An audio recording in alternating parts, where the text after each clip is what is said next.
And now, Chief Meteorologist Chad Merrill with your full 7-day forecast.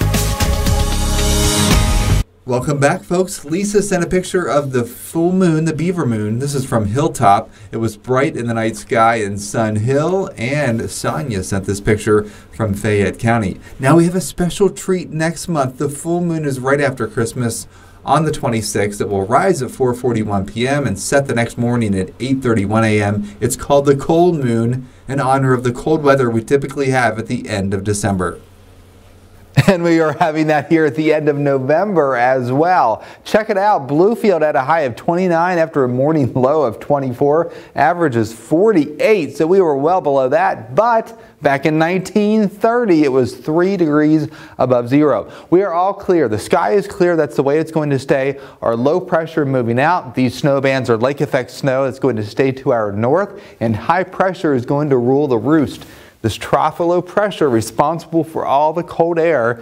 Temperature tomorrow about 10 above when you wake up. But guess what? This trough is moving out, and in its wake some milder temperatures. It's in the mid-30s across the plains, and that air is eventually going to make its way eastward over the next 2 days. In the meantime, it's 14 in Marlington, 17 in Lewisburg, 18 in Beckley, 21 in Pipestem. Fortunately, the winds are rather calm, but these dew points are a good indication of where temperatures will be plus a couple of degrees in the morning because we have clear skies and a light wind. We have dew points in the upper single digits, so you definitely have to scrape some frost off the car in the morning. It will feel like about 1 to 9 degrees, very similar to the air temperatures, but the good news is we make leaps and strides in our temperatures.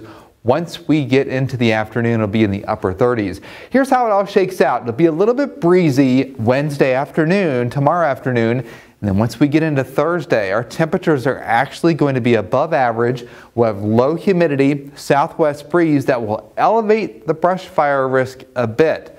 Now, once we get into Friday, low pressure coming in from the south and west, very similar to the weather we had on Tuesday. That was before Thanksgiving.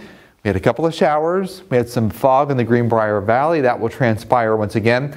And as that moves to the north and east, we will be in a milder pattern over the weekend, mostly dry across the region. And then early next week, we're going to watch a low pressure zip in from the west. And as it does so, it will bring rain. And on the backside, another threat for a couple of snow showers with the more appreciable accumulation. That would be like 1, 2, 3 inches well to the north and across the Laurel Highlands into Pennsylvania. Now, the pressure will be rising and falling quite a bit. Feeling okay with the pressure and the aches and pains forecast. Not too much going on with the joints and the pressure in the joints.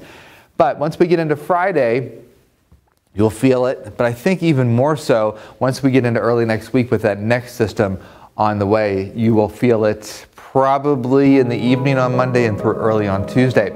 So 38 the high on Wednesday, up to 49, near average finally on Friday. There's the rain though on Friday, and if you live in the Greenbrier Valley, you'll be socked in with the fog. Not so much along Route 19 though. A little bit of cloud cover over the weekend, but I guarantee it's going to be mild with temperatures very close to 60, and then more rain on Monday and scattered snow showers behind that system on Tuesday. Here's our trivia question for 11 o'clock this evening. It is, which year was the snowiest November on record in Beckley? And there are the choices: 1913, 2008, 2020, or 2021. Any idea? I have a good idea. I'm going to rule out C and D, 2020, 2021, and I'm going to rule out A, 1913, because I wasn't there, believe it or not. So I don't know if that's accurate or not. So it only leaves me with B, 2008. 2008. Okay, right. Well, we'll answer that at the end of the show. Locked in. All right. How much are you going to bet on that? $100? I'm not a gambling man, Chad. No, we have that answer and more news coming up after the break. I ruled out every answer but B, 2008. All right. Well, it was 1913. Well then. But November 2008 was the city's 4th snowiest, so you weren't too far behind. I mean, I don't know, 1913 and 2008 are pretty far away, right? It's like, what happened during the weather pattern? I thought that was a trick answer. See, I would have thought the same too if somebody else would have asked me. Well, I'm glad to know we're at least in the same boat, right? Exactly. Thank you for another Trivia Tuesday. And that's all the time we Absolutely. have here for Newswatch at 11. You can catch Bree and Brandy in the morning.